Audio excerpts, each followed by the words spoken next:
Welcome to Better Health Guy Blogcasts, empowering your better health. And now, here's Scott, your Better Health Guy.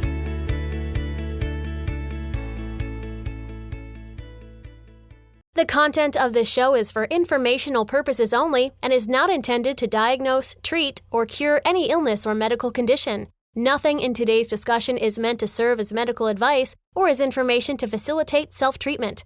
As always, please discuss any potential health-related decisions with your own personal medical authority. Hello, everyone, and welcome to episode 210 of the Better Health Guy blogcast series. Today's guest is Dr. Derik Anderson, and the topic of the show is Ehlers-Danlos Syndrome. Dr. Derik Anderson helps his patients be healthier by utilizing his education and personal and professional backgrounds. He grew up wanting to help people and initially planned to go to business school to work in energy conservation. After a good friend's life was positively changed by chiropractic care, he had a change of heart. His friend spent 2 years with horrific intestinal problems and saw over a dozen providers, but no one could help her until she saw a chiropractor. The chiropractor knew that the vertebra and muscles around them affected the nerves that controlled the intestines. After treatment, she was no longer bedridden and went back to teaching, traveling, and leading an active life. Dr. Anderson realized that healthcare was his calling, and his passion for helping people was channeled into chiropractic. He lives what he practices. He's an avid runner, nationally competitive sailor, surfs, and is a youth coach. Dr. Anderson eats a diet high in vegetables, low in starch, and drinks several quarts of water each day. Why? Food is our body's fuel, and muscles consume 70% of that fuel. The brain consumes another 20%. So to reach our maximum potential, our food chain needs to be clean, appropriate, and healthy for our needs. And now my interview with Dr. Derik Anderson. Over the last several years, I've seen what appears to be an explosion of people with hypermobility syndromes, with Ehlers-Danlos syndrome. I've heard some experts suggest that it's genetic and that there's little that can be done about it. That's certainly not an opinion that I share. I'm excited today to have Dr. Derik Anderson here with us to talk about his work in the realm of hypermobility, EDS, and potential interventions that can improve the quality of life for those living with the condition. Thanks for being here, Dr. Derik. Thank you very much, Scott. Looking forward to talking with you today. So first, let's talk a little bit about the catalyst that led you to making Ehlers-Danlos syndrome really a focus of your work at the Muscle and Joint Clinic. Did you have a personal experience or a family member or something that drove your passion today? There was a catalyst. Nearly 10 years ago, we had an acquaintance through our community come to us and say, I was diagnosed with Ehlers-Danlos syndrome. I've been seeking treatment. Could you possibly help me? And I said, I've got two things that might be able to help. If you can be our test pilot on this, let's try if you're willing. And she went from her capability at that point was literally being able to come into the clinic, and she was done for the day. She, at this point now, her and her husband run a large construction company. She travels internationally. She's really been able to regain her capabilities. And part of that, I treat 3 generations of her family. It really, as the hypermobility really and EDS affect, multi-generations for her, as is common, that, yes, that really was the start of my EDS treatment journey and is what still drives me today. So let's set the stage for our discussion today with a high-level understanding of what EDS or Ehlers-Danlos syndrome is. We know that some classify it as a, quote, rare disease. So how rare is it actually? And is this more of a condition of faulty collagen? Is it more tendon related, more ligament related? And then if you can maybe move into kind of the overlap between hypermobility and EDS and the different types of EDS and how common hypermobile or HEDS is compared to the other 12 types of EDS? EDS really is part of the hypermobility spectrum. Hypermobility affects 20% of the population. And so what we see is that as the collagen becomes more hyperelastic, we want some amount of elasticity in there. It really is shock absorption. And, for the ligaments, it allows the intestines to expand appropriately. But if they're too loose, then things can't be supported like they're designed to. Or, in the case of the intestines, they can't move food through them as well as designed. And it's really as we get towards the farther end of the hypermobility spectrum that then Ehlers-Danlos really comes into play. And, officially there's about 70,000 people that are expected to have EDS. I really believe, and part of this is my involvement with the Ehlers-Danlos Society. One of the committees I sit on, we're revising one of the diagnostic tools right now with expected release next year.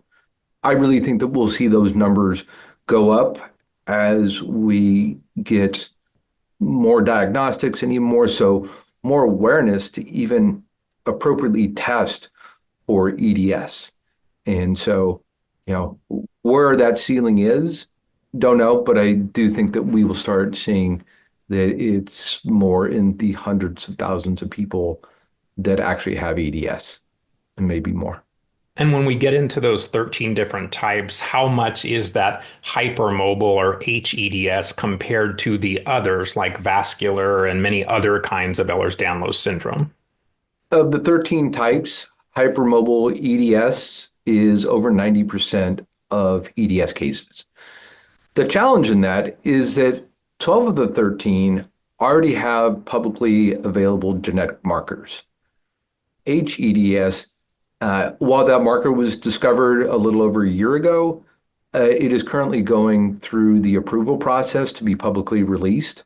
What we're working on is revising. There is a questionnaire that is put out by the EDS Society that is really the official international diagnostic tool for hypermobile EDS. As soon as the genetic marker is released, then we will be able to definitively say, hey, you are predisposed to hypermobile EDS. And I think that that's really key, is whether, and more so how much, somebody expresses that gene. By the time someone comes to you and your clinic, how many practitioners on average have they seen before they get a diagnosis of EDS? And we'll dive in more to the diagnostic criteria, but is it difficult to diagnose given that we don't have that genetic marker? And then what are some of the conditions that people might be diagnosed with, or maybe better said, labels that they've been given that may actually be EDS or have a component that is EDS? I must say, by the time generally we see somebody, they know something isn't right, but they rarely have an EDS diagnosis. They typically have seen anywhere from 10 to 15 other providers before they actually receive their actual EDS diagnosis.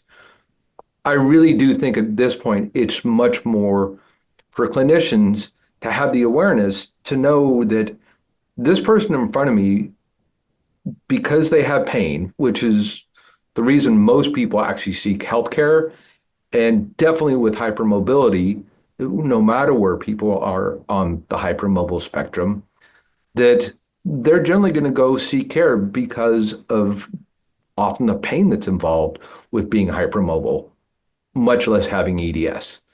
So I think it's really the clinicians knowing, hey, this person, 30 seconds, you can do what's called the bite-ridden test.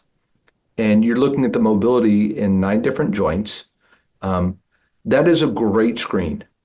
And I think as practitioners become aware that, hey, you can do the bite-ridden test in very short order, determine if this person is hypermobile. And if we're seeing it is age adjusted, but for most, it's 4 to 5 different joints that are hypermobile. If they're seeing that, that should be the trigger that this is time to dive into the full questionnaire of hypermobile EDS. Because again, that's a vast majority, more than 9 out of 10 cases. And whether that's within their realm to actually do the questionnaire or they refer out, so be it. It's just practitioners need to understand to actually look for hypermobility because it is so prevalent in the general population. And when we look at those people coming to you, what kinds of diagnoses have they been given before EDS? Are we talking CFS-ME? Are we talking fibromyalgia? Are we talking psychosomatic? What's kind of the range of labels that these people are getting? They are getting so many different labels, and I do think that the most troublesome uh, of those diagnoses is psychosomatic. It's boy, hey, all your tests, blood tests, MRIs if they've had them, any sort of other imaging, they're normal. So you're fine. Go see psychiatry. Like that we frequently hear. So we can talk later about comorbidities with EDS, but I will say what we often see is that people come in with psychiatric issues, which is we understand from a mechanical point and neurological point of EDS, but there's also that a lot of our patients, 80 to 90%, in their process of going through their 10 to 15 different providers, have often been denied that they have anything going wrong with them. Yeah, unfortunately, I think many of us in this chronic illness community have had that experience of gaslighting from the medical community. Let's talk about some of the general characteristics of Ehlers-Danlos syndrome. So, what are the primary symptoms that you see in people that you're working with? What body systems are most impacted? The primary is really this bite and test. Like, start there. See if you're even hypermobile. Almost all forms of EDS you're going to see a fair amount of hypermobility, if not a lot. And joints are obviously very easy to visualize. The reality is it is a systemic challenge because the collagen production becomes hyperelastic or is hyperelastic throughout the body. And that really does vary person to person on what does get affected. But for instance, the ligaments that hold our lungs in place or our blood-brain barrier, they can become hyperelastic or hyperpermeable. Same thing with the intestinal lining. It can start developing leakage because it is so elastic and it's not moving food through. So we really start to see other challenges like gastroparesis, mast cell activation syndrome, POTS, common variable immunodeficiency, Hashimoto's. Like there are a lot of potential comorbidities that occur. And, fortunately, a lot of them are at least manageable, if not fully treatable. How often do you wonder if that Olympic athlete or gymnast or dancer or contortionist or someone with a bendy body, where that is kind of their gift, if those people are maybe one step away or one trigger away from moving into something like Ehlers-Danlos? Quite a bit. I actually, a lot of my career, and even to this day, I still work for the PGA Tour. So my background really came out of sports. It's really how we honestly developed our treatment model was using the injury model and then retooling that for EDS. In that, particularly ballet, swimmers, are two of the ones that, quote, people were naturally gifted at that. And what it was is that they were so mobile or hypermobile that allowed them to get into positions and do maneuvers that other people just really couldn't achieve. The reality is as we go through particularly late adolescence, it really seems to be the the stresses of adolescence, where we really, it's probably the fastest we age in that 5 to 7 year window. We age more during that time than we do any other period in our life. And I think it's really the stress of adolescence that then really brings a lot of EDS and the comorbidities to the forefront. Yeah, that's interesting. We'll dive into it a little bit more. But as you were saying that, you already made the connection between mast cell activation syndrome. We know estrogen can trigger mast cells. We know in adolescence there's more estrogen. So it's interesting to kind of talk with you and try to tie some of those pieces together. I want to come back to the genetic conversation for a moment and get your thoughts on, is this a genetic issue that is in play from birth, or are there genetic components that are triggered by some other factor? So maybe an epigenetic influence that then starts that gene to express.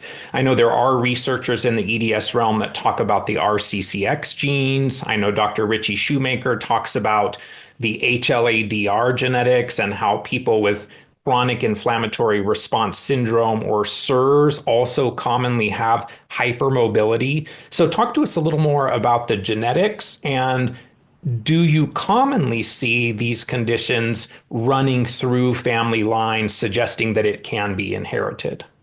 I really do think it is a very epigenetically mediated condition.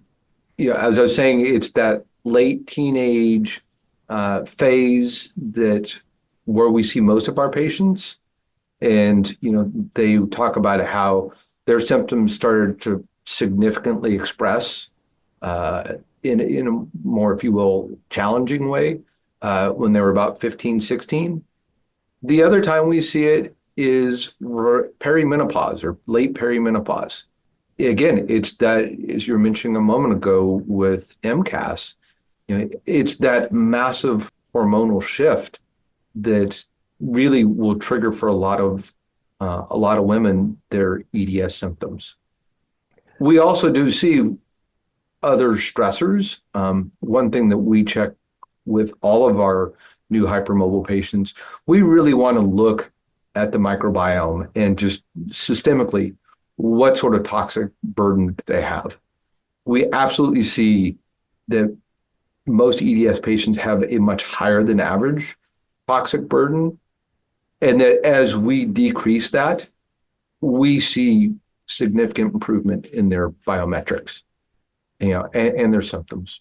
We don't look at genes specifically. I mean, I do think that RCCX really plays into this, but there's also things like MTHFR that if people are not methyl donating very well, I mean, that there are a number of different challenges. But I got to say, our space really is much more toxic burden, and really looking at some of the markers, particularly mitochondrial production, the ways that we can improve that.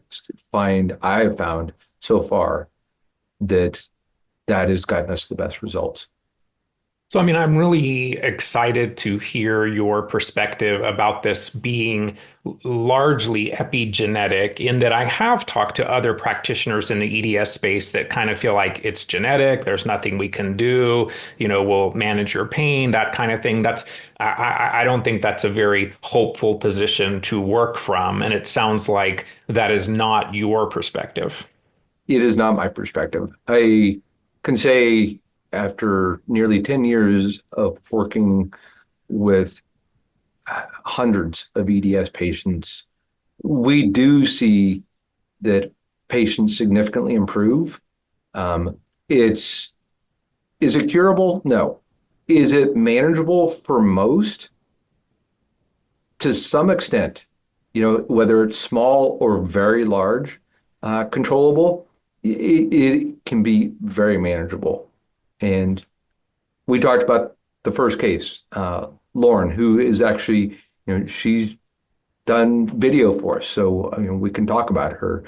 And she's been very open that she went from almost no function to a very high functioning body. And for her, toxic burden was a very significant issue. As that has changed, we have watched particularly things like her heart rate variability, go from way below average, in the teens or sometimes even single digits to, now she's in her 40s on her HRV. And for a woman in her 60s, like that is a very, very good score. That is very good. And we'll talk more about that. You've said that EDS is a whole body disorder with components that are physical, such as strain and recovery, components that are chemical, such as the common variable immunodeficiency, the mast cell activation syndrome, the POTS, and also components that are emotional, which can impact, even though it's not a psychosomatic condition, those can impact joint stability, our neuroplasticity. So we're going to talk through those components as part of our discussion today. Let's come back first to how EDS is diagnosed. You talked about the fact that we have genetic markers for 12 of the 13, that there's a research marker for hypermobile EDS that is maybe going to be available in the near future. So what are some of the things that you look at from a diagnostic perspective? And then talk to us just a little bit about that EDS questionnaire or diagnostic checklist. Let's actually start with the diagnostic checklist, because that really, you're starting off with the bite and score, but it then really dives much more into the chronicity of pain. It definitely dives into family history, in terms of, first generation or, first degree relatives, their experience with different types of arthritis or Hashimoto's, hypermobility in general. I mean, hopefully they have an EDS diagnosis, but that's all accounted for in that questionnaire. And the beauty is that's publicly available. There are some technical terms in there, but those also probably can be searched on the web. And I really do think for people who are seeking answers, while it does help to have a professional walk through it with them, people generally can do this on their own to really start getting answers about EDS. Let's talk about the physical aspect of EDS. How important is it for patients not to overstrain their tendons, their ligaments, not to injure themselves, to stabilize or support their body? And then talk to us about the physical aspect of this whole body disorder. So very often, hypermobiles will find that stretching or yoga feels good. And it very often does, because we achieve stability in the joints primarily, hopefully, through the ligaments. But it's these ligaments that are hypermobile or move excessively for people with EDS and who are on the hypermobile spectrum. So they rely on their muscles much more. And what happens, the muscles become overworked, and any overworked muscle will tighten up. And that is part of the reason we see such an increase in the toxic load on somebody. Stretching in the moment feels good because you are getting some better flow through the muscle, but it also stretches the ligaments out even more. So for hypermobiles, anybody on the hypermobile spectrum, they do not want to stretch. What they do want to do is start developing strength. Really, it's a broadly used term, but around the core, and particularly the lower portion of that, like below the belly button, as well as the small spinal stabilizing muscles. That is really, really key. because these provide a lot of input into our brain. And Jessica Eccles' work out of England, she's a neuroscientist, has really focused on EDS and how we neuroplastically change with aberrant input into the brain. So if our joints are moving around excessively, then we are putting excessive and improper input into the brain 24/7. So even rolling over at night, if you're hypermobile, your brain is going to fire off a lot more than it was designed to. And with that, your body is not getting as much rest, or it's not recovering as well in the night. So this is why we need to get the pelvis and the spine really stabilized early on, because from a muscular standpoint, nearly 3/4 of our muscle mass attaches into the pelvis. And then neurologically, it really helps to stabilize input into the brain. And third, from a chemical perspective, you're not asking nearly so much of the body. And our muscles are the single biggest producer of toxins for the body. So if we can decrease the amount of, waste products that they're producing, then we're decreasing toxic load. And is that stabilization at times using braces and things of that nature, or is it more specific exercises that help to support the core, as you talked about? That's a great question. That is really person specific.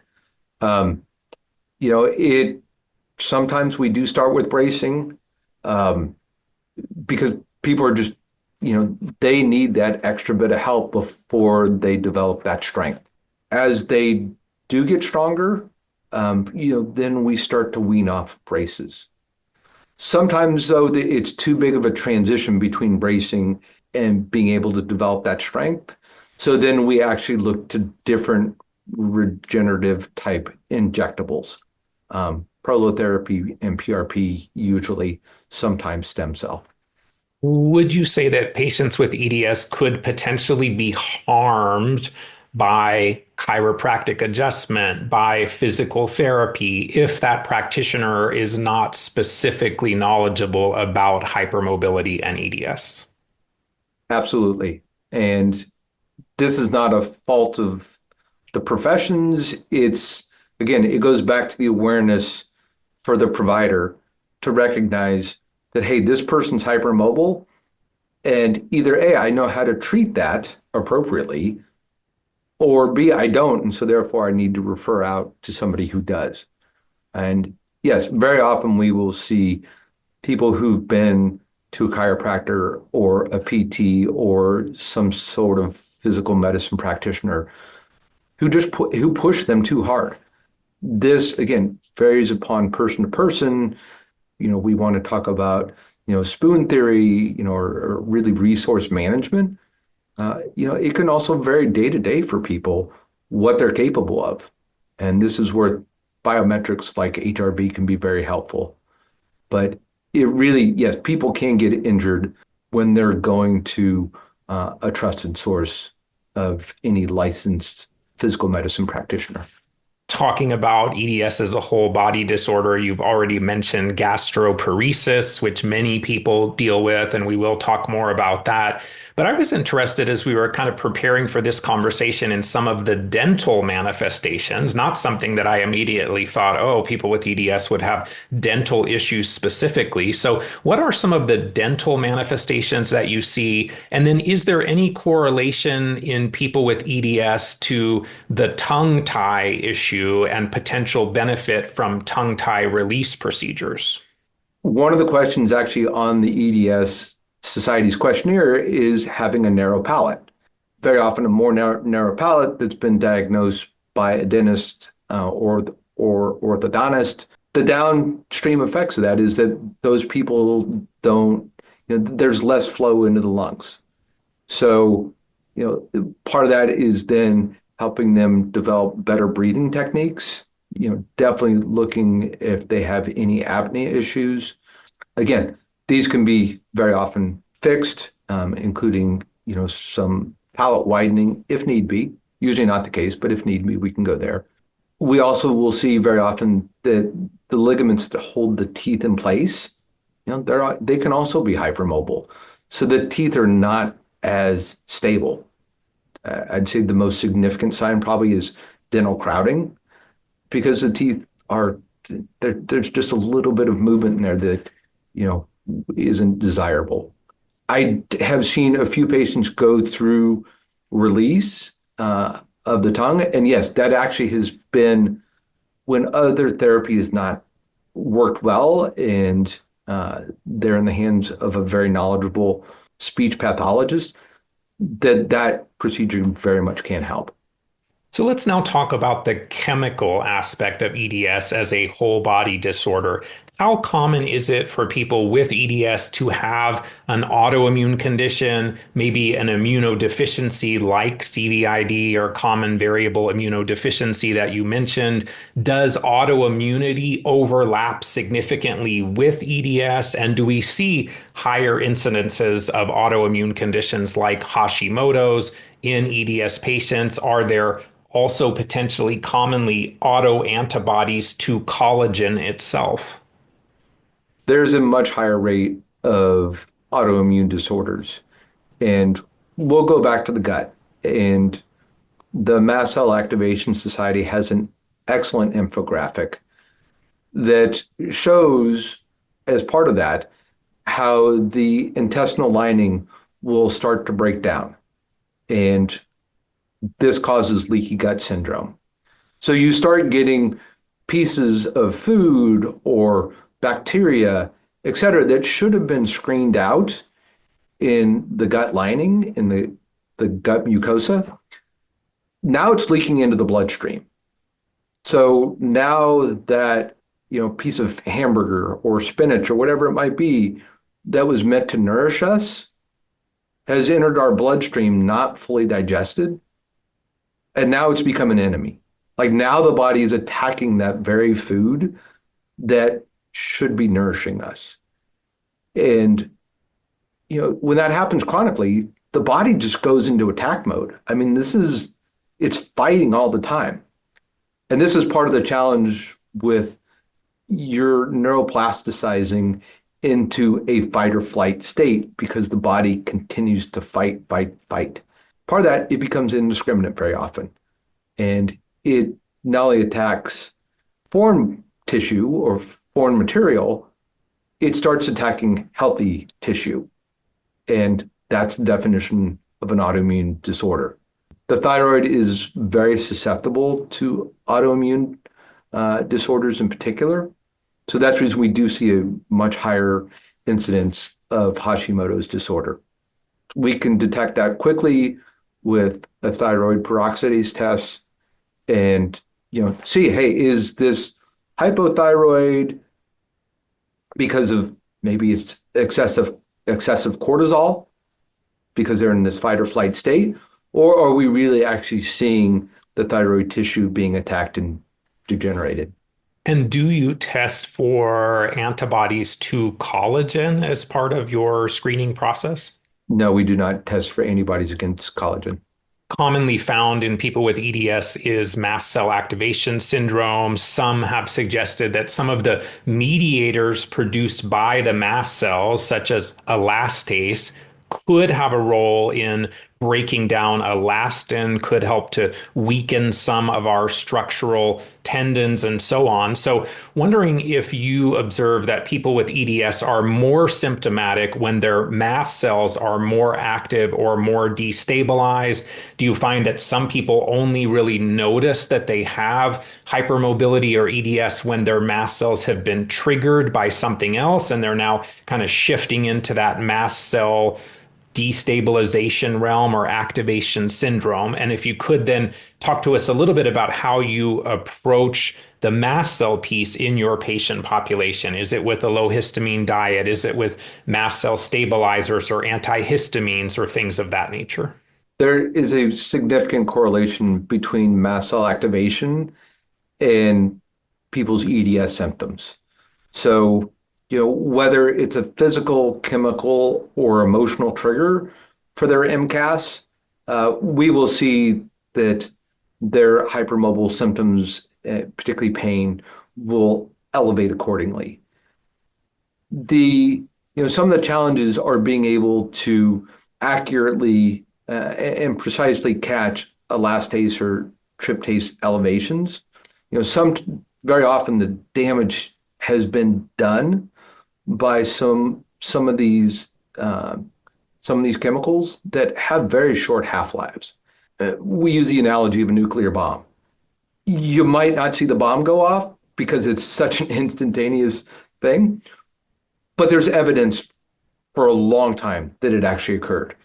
So we much more look at the downstream effects of what mast cells actually, the damage that they do, and really focus on saying, okay, what is this person's set of key triggers for their mast cells? Is it more of an emotional trigger? We have tools, et cetera, here in terms of mindfulness and breath work, et cetera, that we really help people with. We also have 3 psychiatrists who we refer out when we need pharmaceutical help. And I must say, along with, there are some very excellent supplements out there that can be beneficial. Same thing, chemical triggers. We absolutely look at food allergies. Part of our initial intake, we're looking at 190 different foods to see, are they reacting to these foods? To what I was saying earlier, that are these foods friends and nourishing us, or are they foes and our body's really starting to attack them and creating an IgG response? So let's talk for a moment then about food. So interested in whether or not you see a low histamine diet significantly beneficial in this population, or do you find that it's best to tailor to those specific things they're sensitive to? My personal experience has been that if you did 4 different food sensitivity or food allergy tests, that there's not a lot of crossover, that information is sometimes really difficult to get consistent information around. And then are there specific foods like maybe gluten or cow dairy or something like that that are pretty much just always a part of those things you would suggest restricting in this population? We do look at food first, and you're right. There's a fair amount to be desired. On the other hand, I do think it is a great educational piece for people to start to understand that, hey, my body's literally having an immune reaction to these foods. Gluten, particularly for people of European descent or more so Western European descent, is much more likely to be an issue, whereas there is very often a correlation with cow, based dairy, and that definitely is relevant for more Asian and African American populations. So, we do take personal history in that regard in helping developing. We really want to identify what 20% of factors are causing 80% of the signs and symptoms. So this way we're chasing and treating the handful of things that are going to give us by far the biggest set of results. Low histamine diet, we absolutely say, hey, these are the things that you need to take out. Yeah, I got to say, we do still try with certain patients using things like diamine oxidase. Results have been really mixed. So can't say that it's much more restriction I've found than trying to be able to supplement with a number of products. And that even things like betaine hydrochloride, some of the pancreatic enzymes, it really depends upon their gut state. It's also being cognizant of how many tests are we actually running for this person. Saying, again, going back to what 20% of tests seem to be most relevant for this person and what's going to give us the biggest result. So saying, hey, we need to go run $10,000 worth of tests is really not our MO. It's let's go run some tests that really seem to be most pertinent. The other interesting thing I think with food testing is when you see someone as reactive to many, many foods, I would suggest that it's probably not the foods, that it's the other pieces that you already alluded to. It's the leaky gut, it's maybe some microbiome imbalances that taking those foods out initially can take some of the load off the body. But is it really the food or is it a lot of the other things that we've already talked about?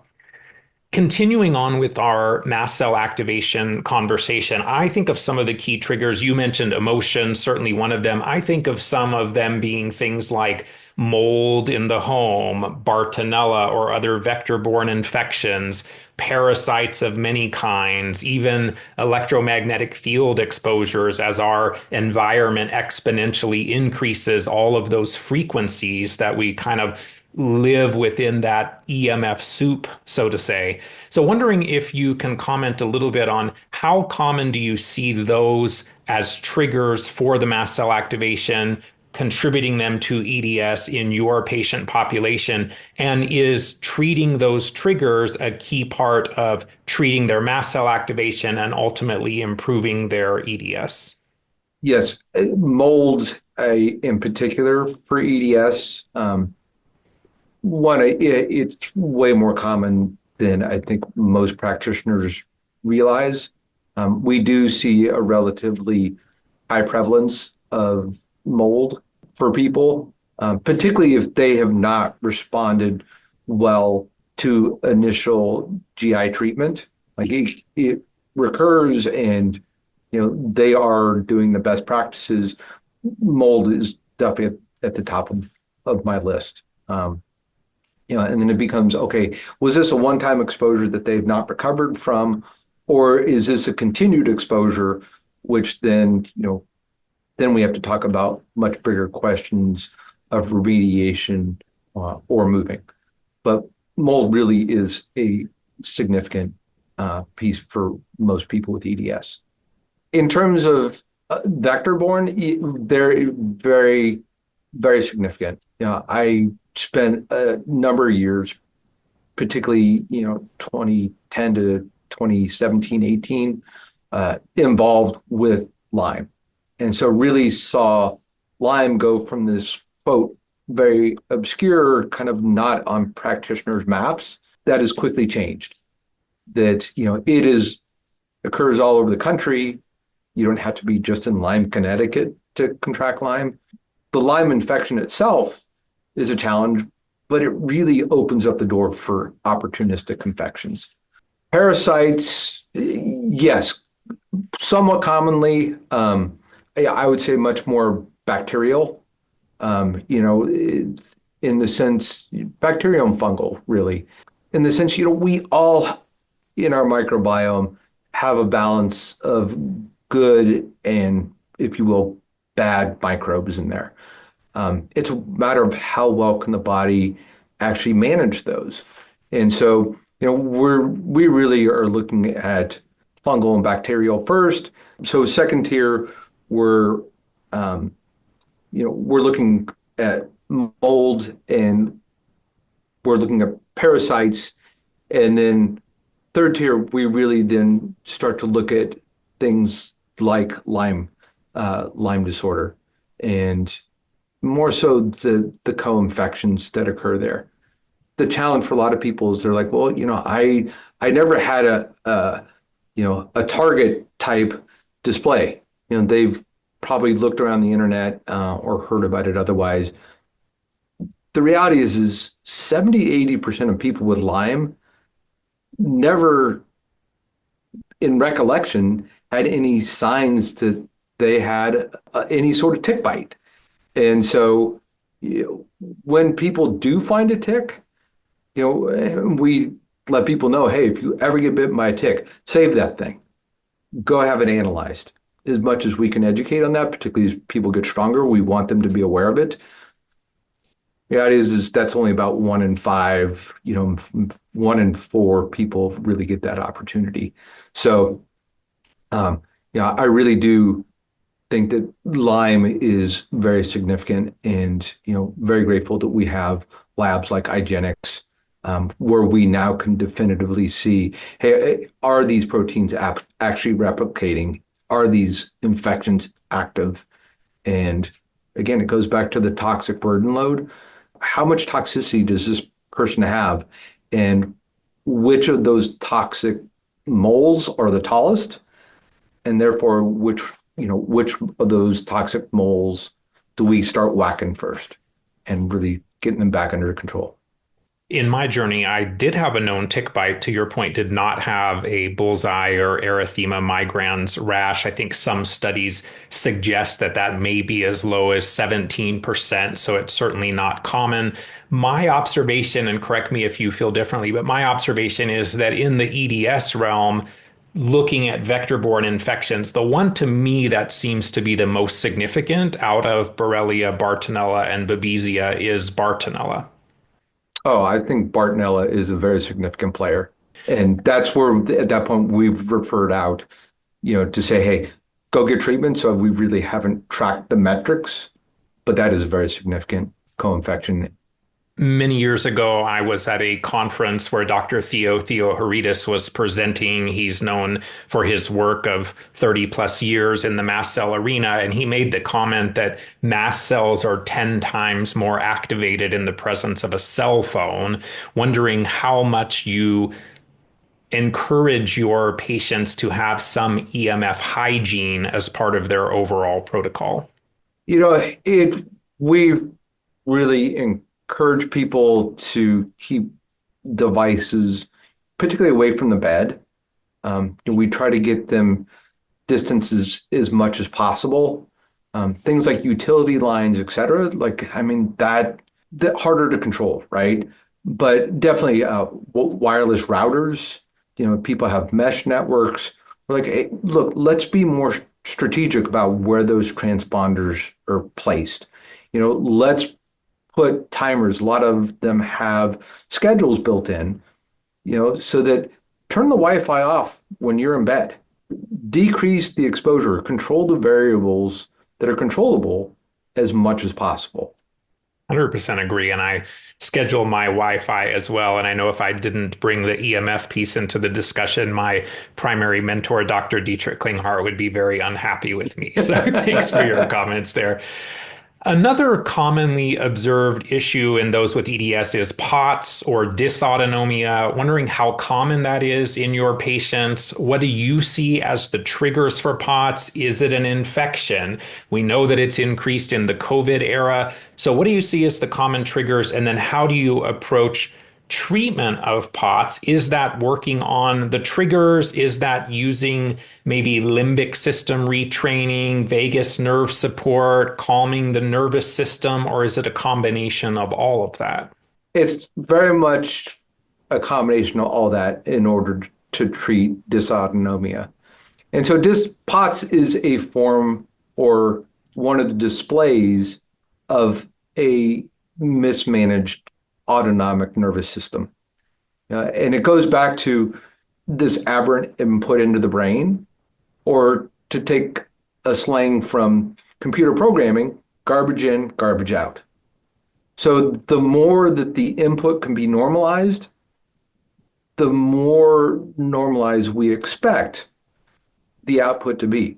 And part of that output is how well we can switch from a calmer state into a revved up state, which we need at times. We're late for a meeting. We need to get going. We forgot to do some laundry for the kids. Like we need to get something washed really quick before they go off to school. We need that kind of boost at times. Healthy bodies, though, can then slow themselves down back to a homeostatic or a more balanced state quickly. With dysautonomia, what we see is that state revs up and then tends to stay up for much prolonged periods. And so the system is not responding appropriately to the environment. And so in the case of POTS, somebody stands up, yeah, our heartbeat should go up 5 to 10 beats per minute. Or with POTS, though, it literally, the heart rate takes off, and will elevate 60, 80, 100 beats a minute for just standing up from a chair, or sometimes it's even just rolling over in bed. And that is this really inappropriate nervous system response. Do you find that any of the things we spoke about, like mold, like vector-borne infections, like COVID, do you find that there are at times biological triggers for POTS and dysautonomia that also need to be addressed in addition to working with the nervous system, breathing, programs to work on calming the system? Talk to us a little bit about those other biological components. Yeah, so these biological components, anything that chronically stresses the system is it's stress. Like it creates an environment for the body where the body needs to respond. And again, if that is episodic, that's fine. We're meant to respond in certain situations. But if you have a vector-borne infection, if you have prolonged EMF exposure, if you are in a stressful environment, over a prolonged period of time, you have lots of aberrant joint input. These are all stressors that are prolonged, and the body was not designed to handle those prolonged stressors. So back to your point earlier about neuroplasticity, the body does adapt, but adaptation literally means at the expense of something else. The body will say, okay, we need to be more revved up. We need to be more alert because we have these stressors. But it also means that the body then stays at that elevated state. And in the case of POTS, the heart rate will take off and stays elevated. And more so, it's even a hyper response, 5 to 10x what would be considered a normal response. Do you use any of the programs like DNRS or the Gupta program or Primal Trust, or what are some of the things that you've been most drawn to support the autonomic nervous system in that realm? Gupta has been very helpful. The Gupta program definitely is a useful tool. What we very often use is one of the biometric trackers, so either a Whoop or Oura Ring, to help people become conscientious that, hey, I got in an argument with my partner, and that, whoa, my numbers really dipped when that happened. Or I sat there and I, worked on emails for 3 hours straight. And boy, when I do that, my numbers really suck. And to start becoming aware that these triggers, again, focusing on the ones that can be controlled, that they then start to implement best practices. That, hey, yeah, okay, you might need to do email, but sitting there for 3 hours straight is not the best practice. Go work on your email for, 30 minutes, 40 minutes, take a break. Maybe do a couple of your exercises for the day, get some movement, then go back and do your email. And it really is, interspersing mobility and breath work, et cetera, and becoming cognizant of when their bodies are getting ramped up and then giving them the tools to calm it back down. I love that. So using tools like Whoop or the Oura Ring, which I use and love, as biofeedback or information to then change behavior. I think that's a very nice way to use those tools. Now that we are living in the pandemic era, how did COVID, the virus, or I'll say the inoculation, how did either of those impact your patients that are dealing with hypermobility or with EDS? Was it the trigger for some patients? Did it make those already dealing with those issues potentially worse? What have you observed? With COVID, I mean, coming up, on the kind of 5-year anniversary where it really kind of exploded here in the US, yeah, we definitely saw a number of our patients, and actually to this day, with people getting boosters, et cetera, it has caused a lot of challenges. And so, one of the things that we really say is, hey, let's look at your interleukin levels, particularly IL-6, and see what your pro-inflammatory state is looking like to help us, all make a better decision on one, where you are, and then two, what we need to do about that. Dr. Stephanie Seneff has suggested that glyphosate may substitute for glycine in our connective tissue and could be a factor in why many people have these conditions. Have you seen glyphosate as one of those environmental toxins that we need to explore and potentially reduce in those with EDS? Glyphosate definitely can be a significant challenge. Fortunately, it's being used less in some spaces. But this definitely goes to the point that, hey, people need to be conscientious that, okay, you might not want weeds or whatever it might be, but there is a cost that if, they're using a glyphosate-based agent, that really does need to be removed.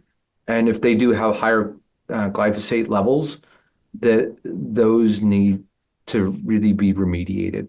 I want to come back for a moment to the gastroparesis conversation. It's a common issue, and maybe it's more common in EDS, but many people have gastroparesis and maybe don't have hypermobility or don't know that they're also dealing with EDS.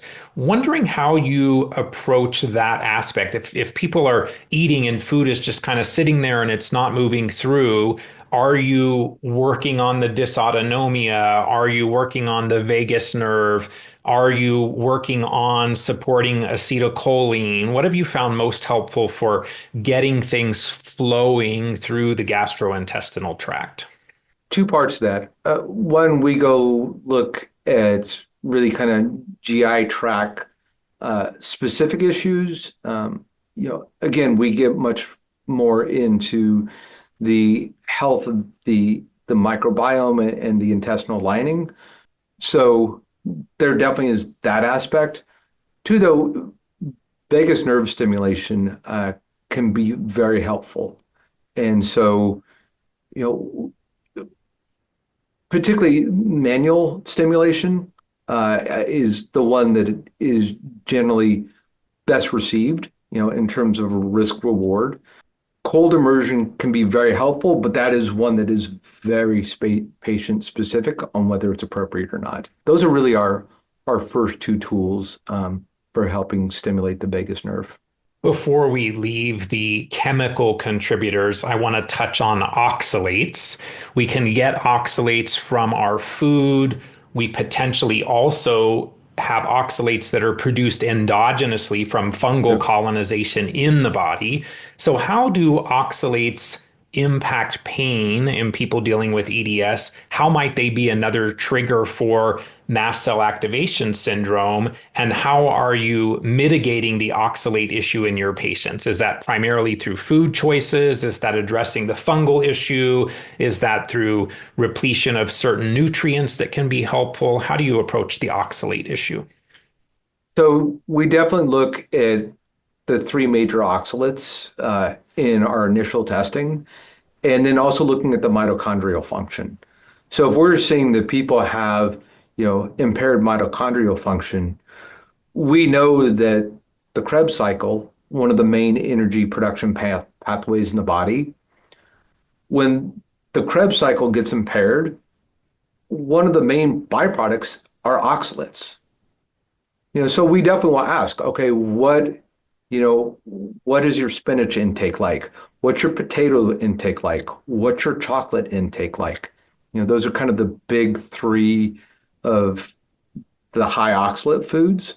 We find most of our patients, they're not super heavy on the oxalate intake. It's really that endogenous production because of fungal infections usually that needs to be addressed. Now, of course, we're saying, okay, look, let's stay off of the big three for 60 days. Let's start lowering these oxalate levels oxalates, they're a crystalline substance.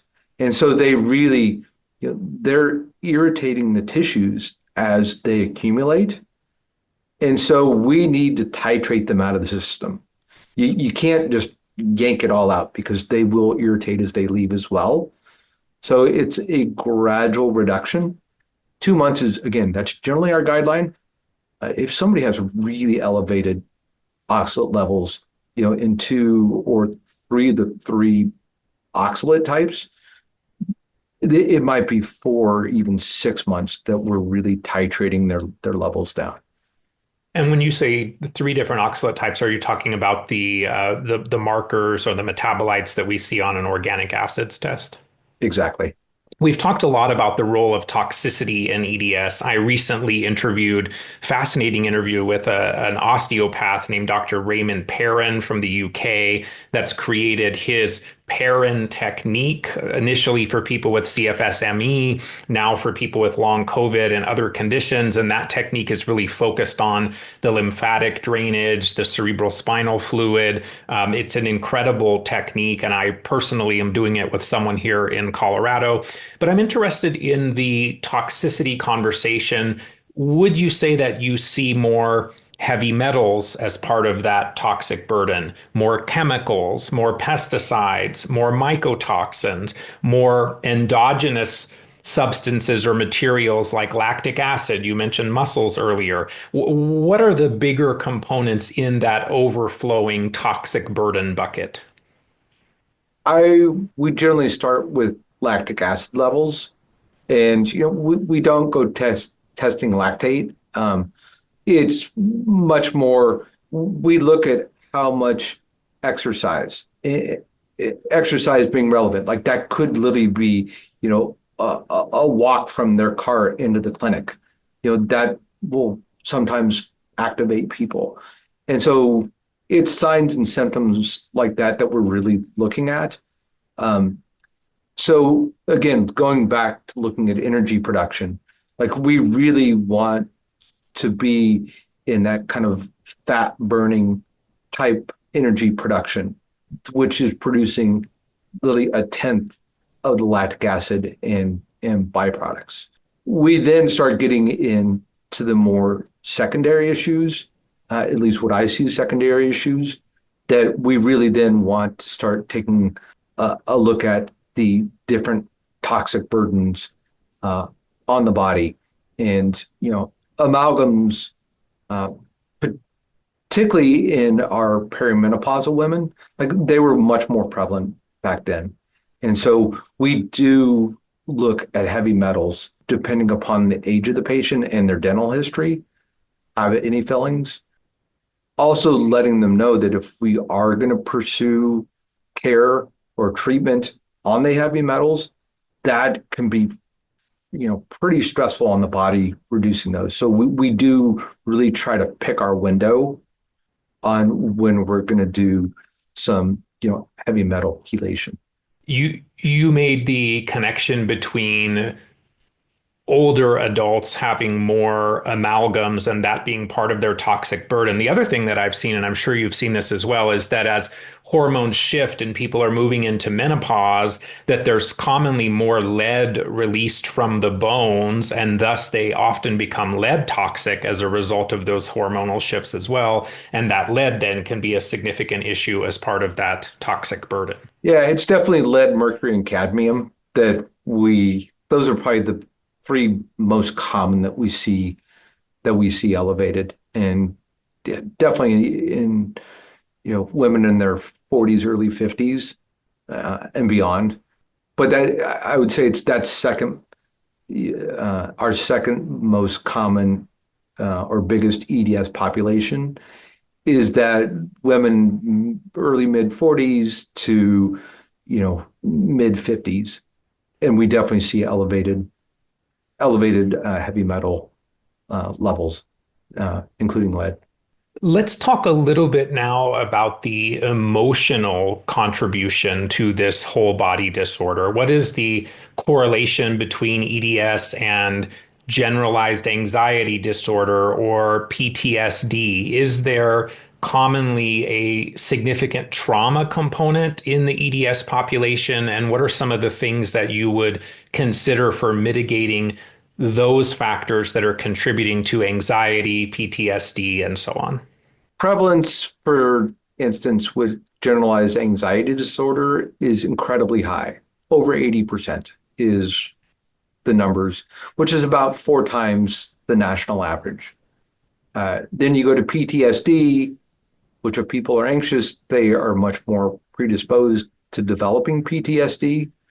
We're seeing about a 30%, or the literature shows about a 30% prevalence in people with EDS, about 5 times the national average. So there definitely is a very big correlation there. What we found, and what our first research grant really was based on, is that we found a number of our patients that when they took central nervous system sedatives, that their pain really decreased. That they could take our narcotics and it wouldn't change their pain profile much at all. But these central nervous system sedatives, and going back to what we were talking about with dysautonomia, that this really is a nervous system dysregulation. And, these emotional triggers, that they really have a significant impact on, how well somebody can heal, and also the probability that they're going to have flares. You've said that stress hormones are chronically elevated and that the emotional impacts to the physical, that the muscles tighten, that the gut lining breaks down. You've talked about how that leads to joint instability. So is there an adrenal or cortisol component here? Are we needing to support the adrenals? What are some of the tools that you're using to kind of mitigate more of that stress response that's contributing to their overall condition? The adrenals definitely need to be helped in this regard, and too along the lines of neuroplasticity, that the HPA axis really becomes, if you will, efficient at firing, but efficient in the sense that it fires too readily. And so part of that, we will definitely see norepinephrine and adrenaline and cortisol release. Again, small exposure, generally good. Prolonged, chronic exposure, very detrimental. So, we try a number of different tools. What I generally find, inositol, for instance, can be very helpful to help people start calming those nervous systems. We do have to be careful with it because inositol can create GI symptoms. So anybody who has gastroparesis or even MCAS symptoms, like that, we do have to monitor closely what is the overall net benefit of using inositol. But it really can be a helpful tool. Then we also get into things like GABA can be quite helpful. Your more common tools, magnesium glycinate. Those are some of our key pieces, and ashwagandha actually, for really helping, as an adaptogen to really help kind of reset the adrenals to a more homeostatic level. That's more of a longer term piece. That's what we do later in the treatment cycle, because we've really tried at that point to reduce lactic acid burden, infection burden, normalizing joint input into the brain. As we've started to really decrease the stressors, then we start looking at changing the nervous system and the HPA axis's response to really have permanent long-term changes. We definitely work and utilize pharmacologics when needed. And the challenge is that some of the pharmacologics that work best, particularly in acute situations, are your benzodiazepines. Highly addictive, and definitely have diminishing response over time. So that's when we definitely work closely with the psychiatrist on determining for that patient how useful that tool might be. But there are also things, we want to look at tryptophan levels. We want to look at dopamine levels, which, as you mentioned earlier, using organic acids test, we can see some of these metabolites and get an idea of what their levels are like. So somebody has a microbiome imbalance, almost guaranteed that they're going to have altered serotonin production.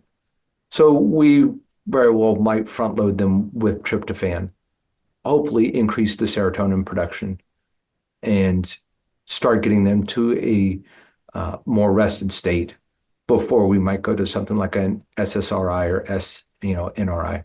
It's interesting with the microbiome. Many of our listeners have dealt with chronic Lyme disease. I have as well.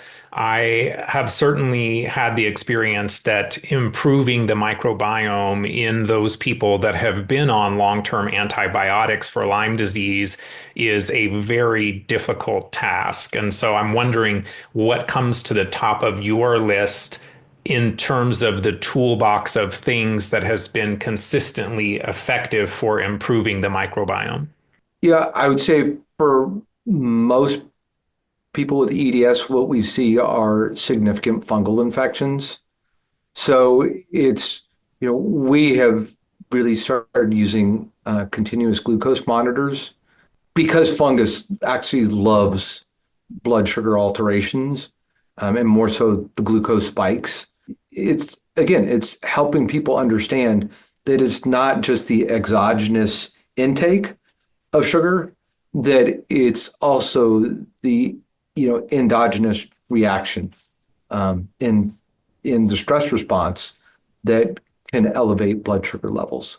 So now that CGMs are available on a retail level at a significantly lower price than the prescription ones, we've really used the Dexcom products widely. And sometimes it's only a month. Sometimes we have people use them, for prolonged periods, particularly if we're seeing any sort of insulin resistance. That's where we start then looking at things like berberine to really help normalize the gut microbiome.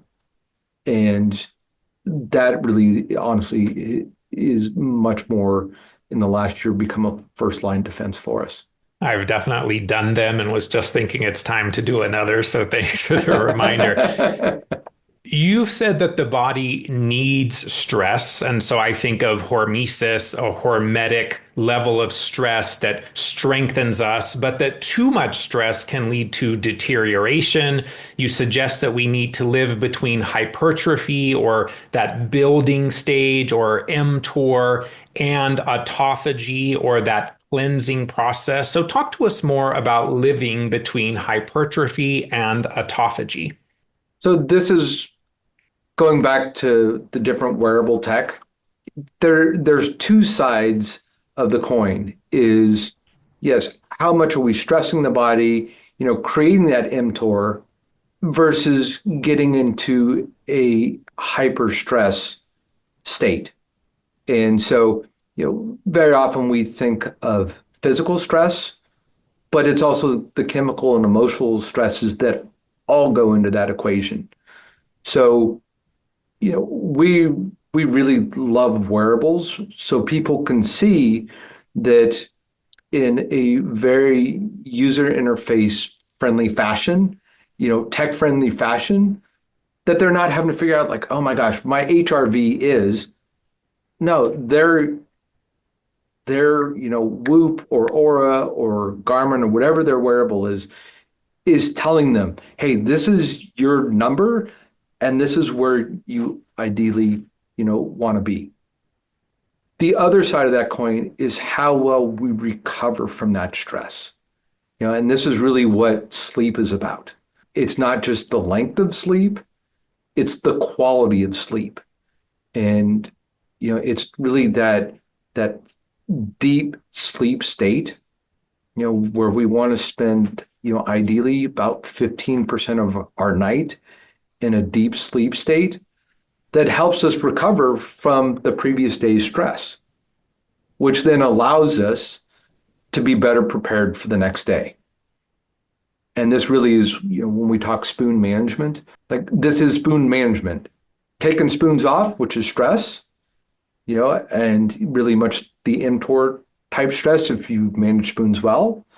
And if you go into spoon deficit, now you're in this constant kind of catabolic or autophagy sort of state where the body starts to break down. The flip side is then you can, by the deep sleep state and recovering, you put spoons back in, and with a good night's sleep, and we could talk about sleep hygiene, but by getting better quality sleep, you're putting more spoons back, into your reservoirs for the following day.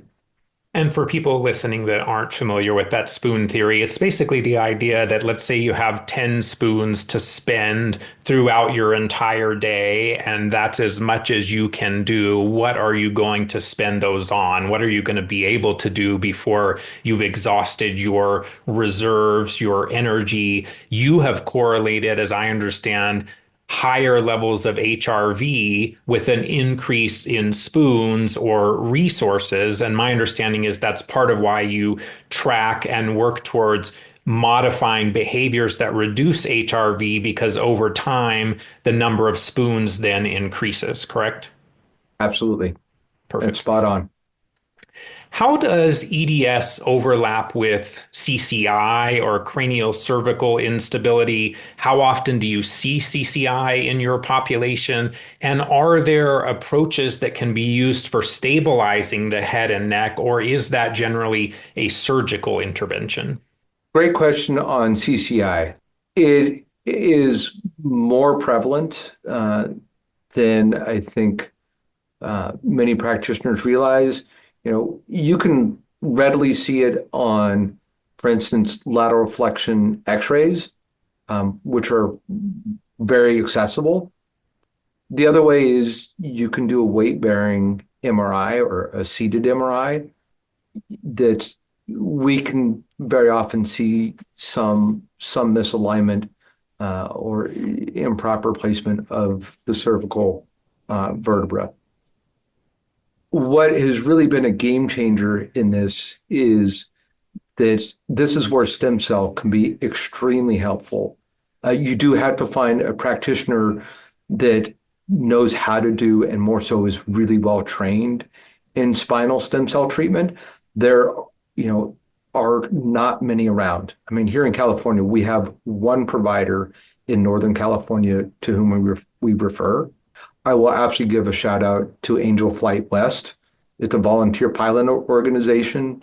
They will fly patients at no cost to and from healthcare appointments. It's private plane. These are almost all commercial pilots. And, it's not just a time and money saver. More so, it's much more a spoon saver.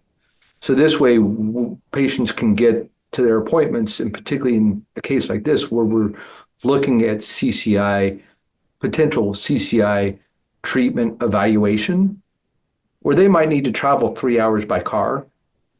They can go in a small plane, get their evaluation, be home with minimal impact on their body. So on that answer, it's stem cell therapy that has I've found to be very effective in treating CCI. I'm very encouraged that you're seeing that, because I know over the last many years, a lot of people have kind of had to pursue that surgical approach. And to me, that seems like such a significant step that I would want to personally save that to after I've exhausted all other possible things that could help.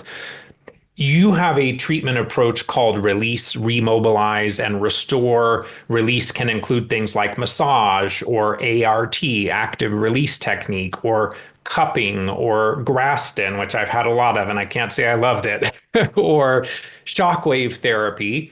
And then you have the remobilize piece, which focuses on getting the joints, the tissues moving again, maybe using appropriately trained chiropractic interventions, maybe some minimal stretching with a practitioner that understands this. Then we get into restore, which is maybe physiotherapy, maybe rehabilitation of the muscles, strengthening the core that you talked about, maybe Pilates. Wondering if you can talk to us a little bit about the role of shockwave therapy in Ehlers-Danlos syndrome. I personally found it life-changing when I fell down the stairs at the start of the pandemic and developed a frozen shoulder, and they wanted to do an irreversible surgical procedure, and shockwave was really phenomenal. So wondering if you can talk to us about shockwave and how does that tie into maybe an increase in adhesions and scar tissue and things like that in the EDS population? Is that why shockwave therapy has a role? I got to say, shockwave is an absolutely fantastic tool. In that, though, we do need to differentiate. There are two different types of shockwave technology. The older technology is called radial shockwave therapy. It is definitely the more prevalent of the machines that are out there. I would say 95+% of the machines that are in practitioners' hands are the radial type. And that is a sound wave that's developed effectively by a big pneumatic hammer, which bring up Groston and ART and cupping. While they're magnificent tools, for hypermobiles, and particularly people with EDS, a lot of times the ability for the veins and the lymphatic system to stay patent, to stay open, is compromised because, again, those tissues are hypermobile. So their tendency is that they can collapse more readily. So we don't want to put pressure on them, which is Groston and ART. But we also don't want to stuck them on them really hard, which is cupping. And so that's where the more vibrational type therapies, which is shockwave, and particularly focused shockwave therapy, which is a very frequency specific sound wave that comes out that breaks the scar tissue. And so much like somebody can hit a certain note and cause a wine glass to shatter, and doesn't cause any collateral damage in the room, that's exactly what focused shockwave therapy is doing. And it really starts to free up these chronically tight, chronically bound tissues. It allows the muscles to start to move again, which is really key because we're meant to move, and on the more micro level, it's muscles are meant to move. That's how they stay healthy. And so the release phase of care is just getting better movement in the tissues. Once, we move, as we're moving from that release phase, now we get into what we call remobilize.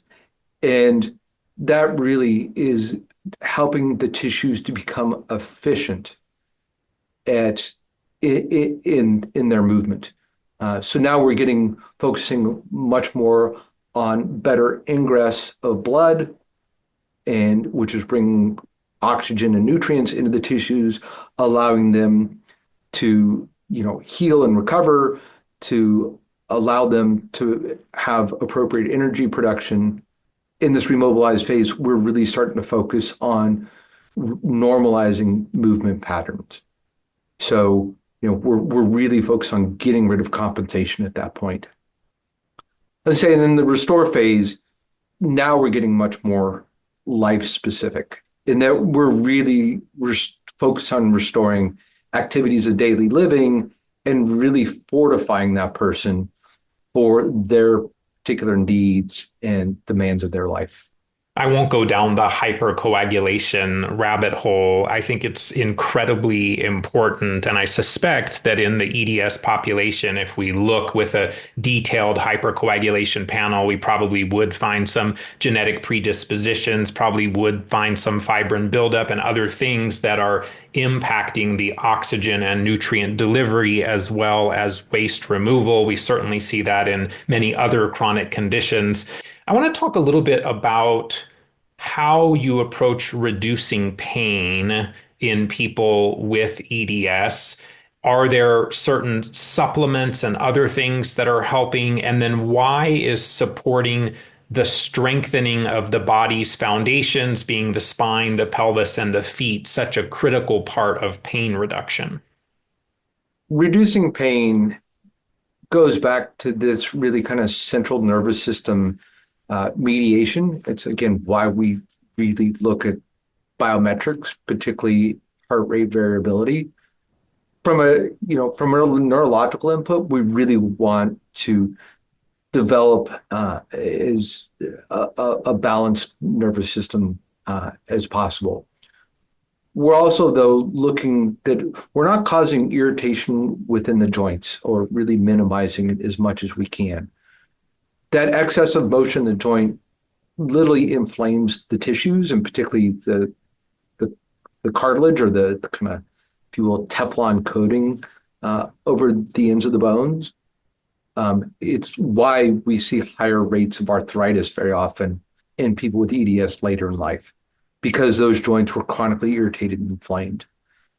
Inflammation causes pain. So getting those joints stabilized really removes that mechanical trigger for the inflammation. We know that many supplements that people may take for joints, for example, are things like chondroitin sulfate and glucosamine and things of that nature. Wondering how much of a role sulfate deficiency plays, and is there benefit in this population in sulfate repletion through the use of magnesium sulfate in an Epsom salt bath? It can definitely be helpful. Along those lines, we need the mineral molybdenum to actually produce sulfates. And so, part of the program is saying, hey, let's put you on, a moderate level of molybdenum supplementation, along with doing things like Epsom salt baths. Not only are you getting the benefit of the sulfates out of the salts themselves, very often that warmth, because you're increasing circulation, you are increasing flow through the tissues, helps them to recover. You talked earlier about the significant correlation between EDS and autoimmunity or immune dysregulation.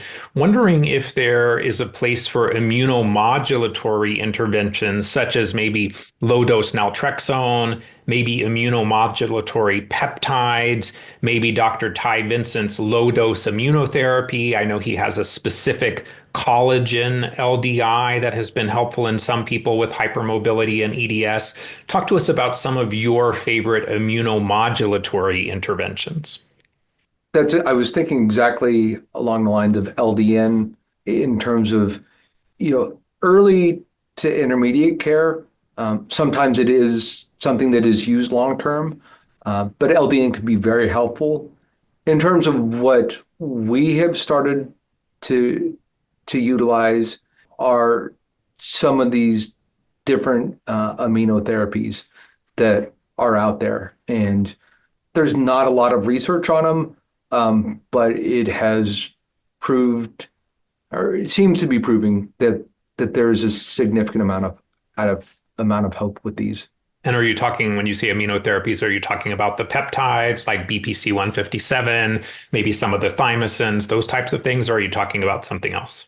BPC 157 is a tool that we really started to use about the middle of last year. Too early for me to say, and there's not a lot of research, but the research that is out there is promising. Our early findings are promising that BPC 157 can be very helpful in modulating the pain. And are you using that locally in specific joints, or are you using it orally where it also has a significant benefit to the intestinal lining, or a combination of both? We're using it as an oral administration. Many people have talked about the role of red light therapy or photobiomodulation for reducing pain, supporting the mitochondria, supporting collagen. Is there a role for red light therapy or maybe near infrared or far infrared or other types of light therapies in EDS treatment? Red light therapy is fantastically helpful. We have both red light panel as well as a red light bed in the clinic. And really 660 and 850 nanometer wavelengths are the two that we find to be most helpful. So very supportive of red light and its benefits. The other piece in this is there's a newer technology called EEMT, which is electromagnetic transduction therapy. It's another vibrational type therapy.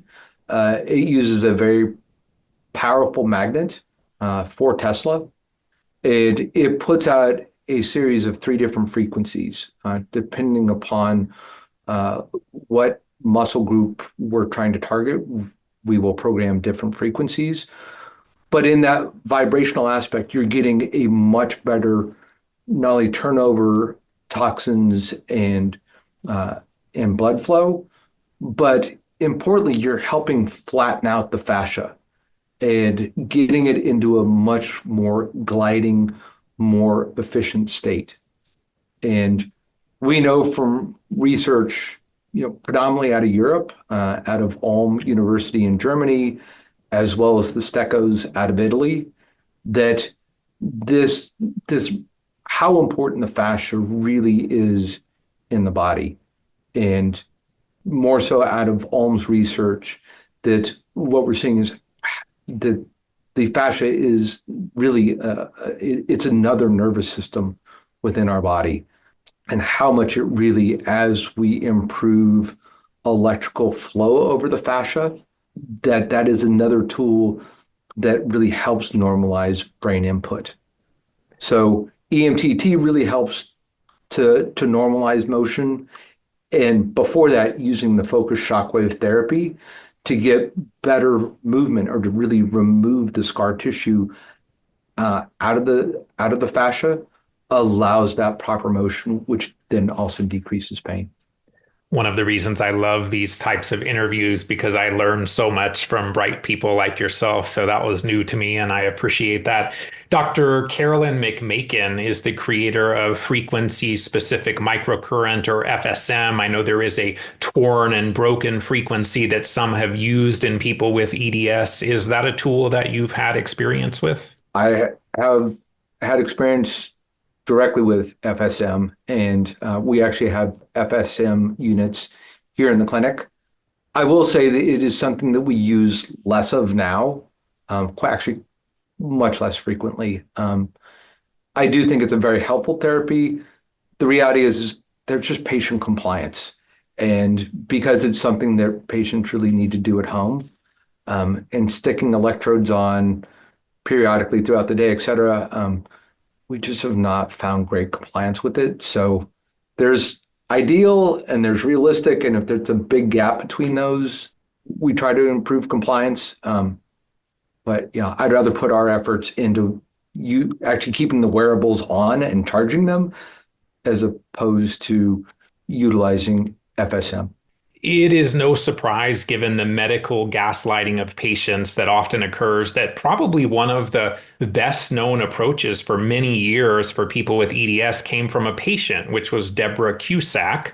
She talked about supplements like polysaccharides from aloe vera or mushrooms, talked about probiotics, PQQ for mitochondria, arginine for circulation, ribose, lion's mane, diatomaceous earth, hyaluronic acid, astragalus, glucosamine can brighten so many things to regenerate and support connective tissue, to address the mast cell issues. So wondering what aspects of her approach have you found helpful in your practice? Are there specific nutritional supplements that are the top of your list for supporting EDS patients?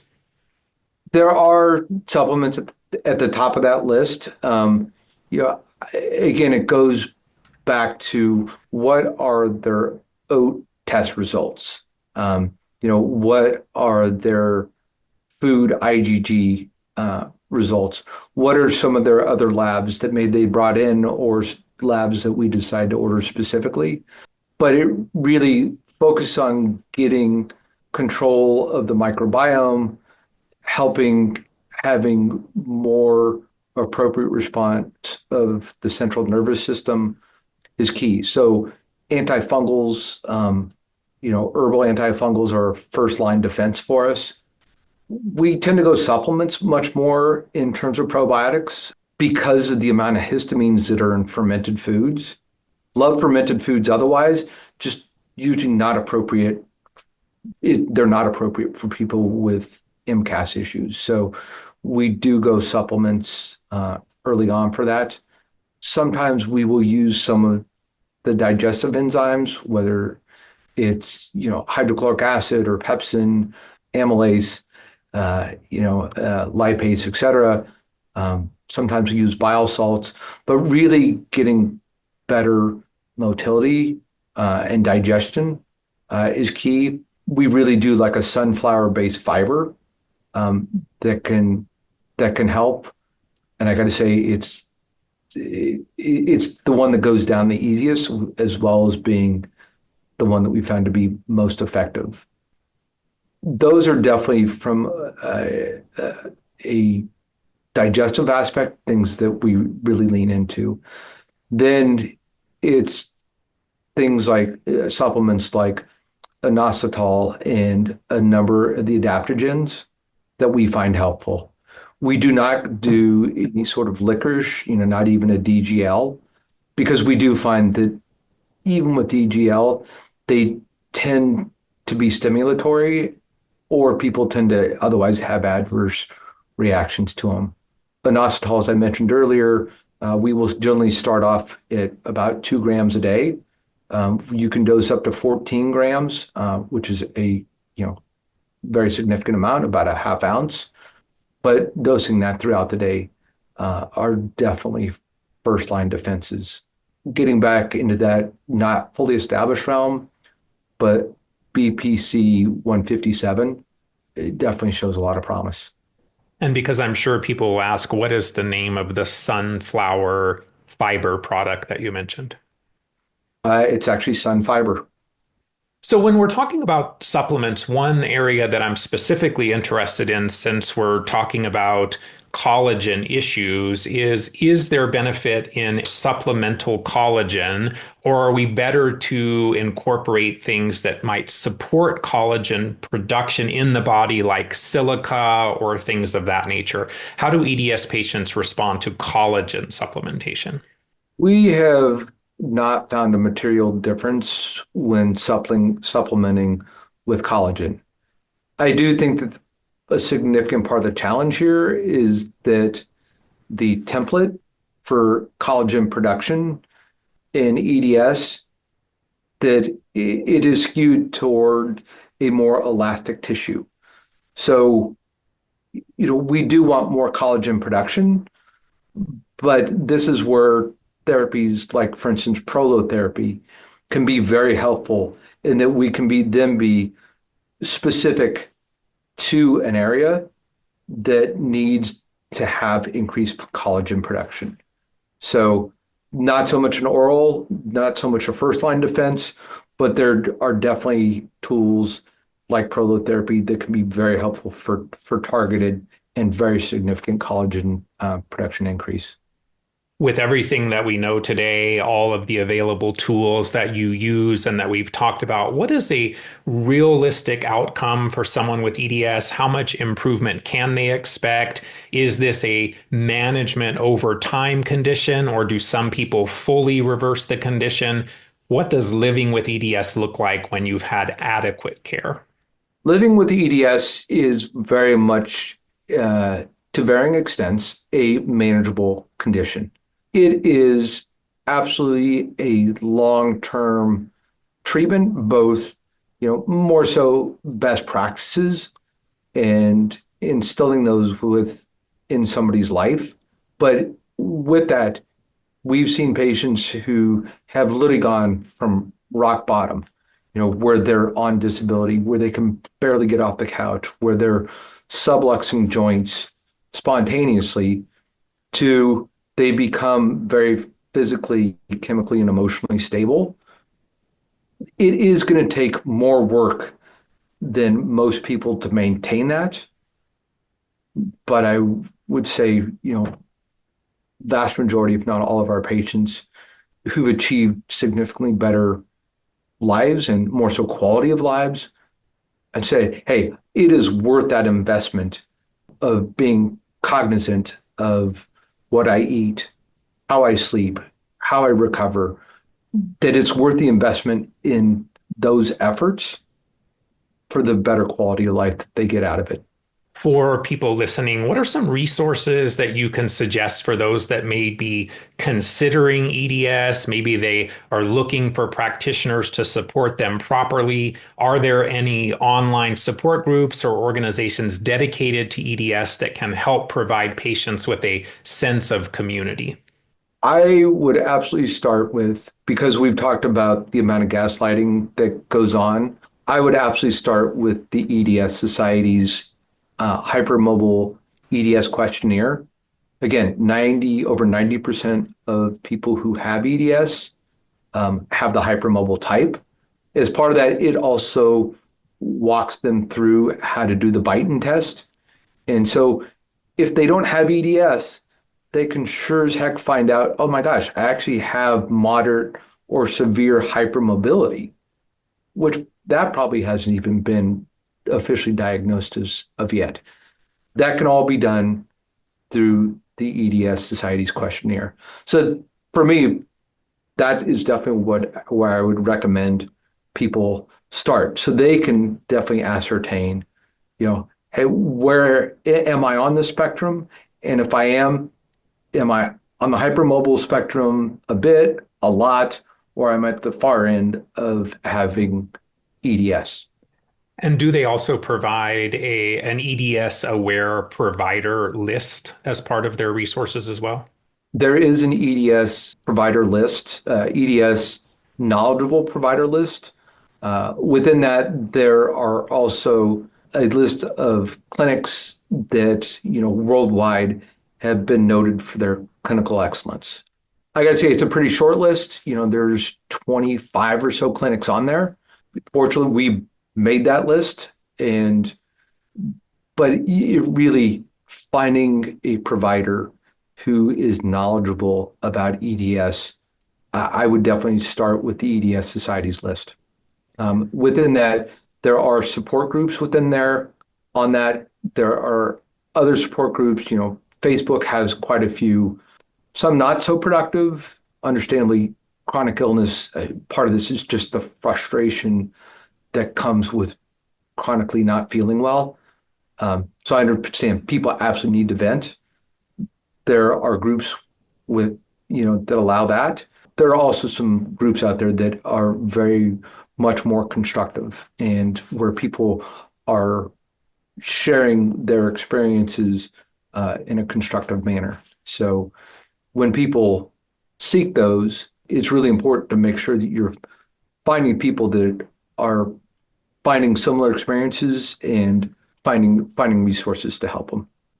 And probably not losing hope, because oftentimes the people that have recovered have moved on with their lives and maybe aren't still in those groups, sadly. That, Scott, that is a great point. Yes.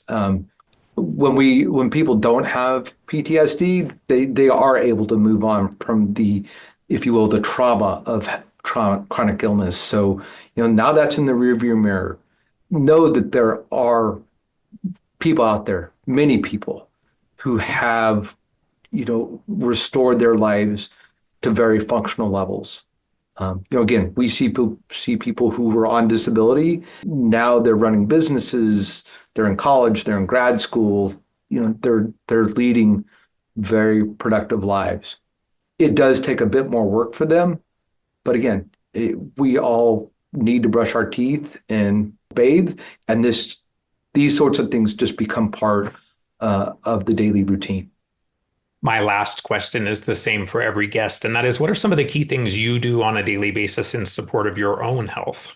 So in support of my own health, I got to say each morning I start off with a cold immersion tub. For me, that set point is 49 degrees. I do it for 3 minutes, lay straight out of bed, straight into the tub. It has been an absolute game changer. I do weight bearing, either body weight or with weights, exercise 3 days a week. I'm hiking or running also 3 days a week. But then, that's the functional stress, or the eustress, the productive stress. On the recovery side, though, I also set aside time for doing my mindfulness work. I've done a breath practice for 7 or 8 years now. Definitely, all of our electronics turn off at 9 o'clock at night to decrease EMF exposure, to decrease blue light exposure. A lot of things we discussed earlier, those are definitely part of my practices for appropriately stressing my body and then really helping my body to recover. Dr. Derik, this has been such a great conversation. Not only thank you for your generosity in sharing with us, your generosity of time, but really what comes out of this conversation for me is the hope that you can provide patients living with EDS, that they can have a better quality of life. And I'm just so excited that there are people like you that are out there on the leading edge, finding the best tools to really help improve life for so many people that are dealing with these conditions. So thank you so much. Scott, thank you so much for having me on. I hope that people with EDS understand that, yes, there is a better life, very often a much better life that is possible. Keep that hope. If you haven't found it yet, it is out there. We can gladly be a resource, whether it's for treatment or guiding people. So keep that alive, and there are better days ahead. So thank you very much for helping people understand that this journey, it is, it's circuitous. There are roadblocks, but all these hurdles have been jumped before, and that there are people out there who can definitely, practitioners who can definitely help people with EDS overcome these challenges. Hey everyone, to learn more about today's guest, visit musclejointclinic.com. That's musclejointclinic.com. musclejointclinic.com. Thanks so much for listening to today's episode. If you're enjoying the podcast, please leave a positive rating or review, as doing so will help the show reach a broader audience. To support the show, visit betterhealthguy.com/donate. To get my newsletter, visit betterhealthguy.com/newsletters. To follow me on Facebook, Instagram, X, or TikTok, you can find me there as Better Health Guy. This and other episodes can be found on Apple Podcasts, Spotify, Amazon Music, YouTube, and Odyssey. Thanks for listening to this Better Health Guy blogcast with Scott, your Better Health Guy. To check out additional shows and learn more about Scott's personal journey to better health, please visit betterhealthguy.com.